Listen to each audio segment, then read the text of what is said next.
ঘড়ির কাঁটায় তখন ভোর রাত ৩টা। মুসল্লিদের বাড়িতে বাড়িতে গিয়ে করা নাড়ছেন মধ্যবয়সী এক ব্যক্তি।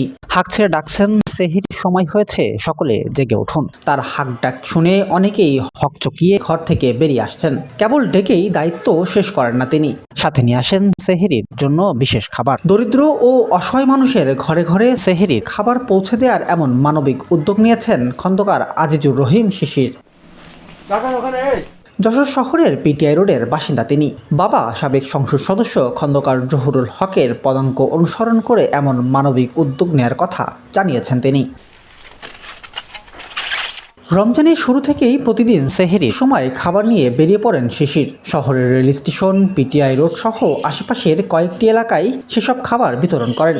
মঙ্গলবার ভোররাতে পিটিআই সড়কে শিশিরের বাড়িতে গেলে দেখা যায় একটি ইজিবাইকে সাজানো হচ্ছে খাবারের প্যাকেট। এরপর নিজেই খাবারগুলো পৌঁছে দিচ্ছেন এলাকার অসহায় ও দরিদ্র মানুষের বাড়িতে বাড়িতে। তার এমন উদ্যোগে খুশি সুবিধাভোগীরা। পাশাপাশি ব্যতিক্রমী এমন কর্মকাণ্ডের প্রশংসা করছেন স্থানীয়রাও।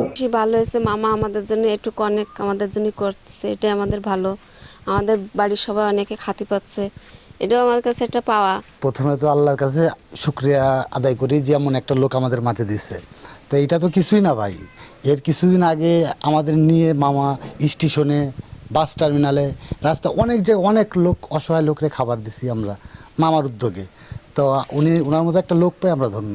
এটা খুব ভালো হয়েছে, কারণ আমরা তো ধরেন যাও খাতি পারে, এমন মানুষ আছে তারা কিছুই খাতি পারে না। তাদের জন্য তো এই বিষয়টা খুবই ভালো, তারা একদিন ভালো খাবার খাতি পাচ্ছে, ভালো কিছু পাচ্ছে, এটা তো তাদের জন্য অনেক ভালো। আর তারপরে মামা সবসময় মনে করেন আমাদের দেখে।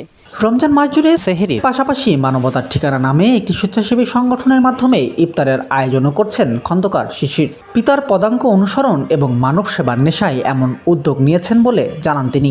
আমার অনেক ছোটবেলা থেকে একটা অভ্যাস, মানুষের অসহায় অসচ্ছল মানুষের পাশে দাঁড়ানো।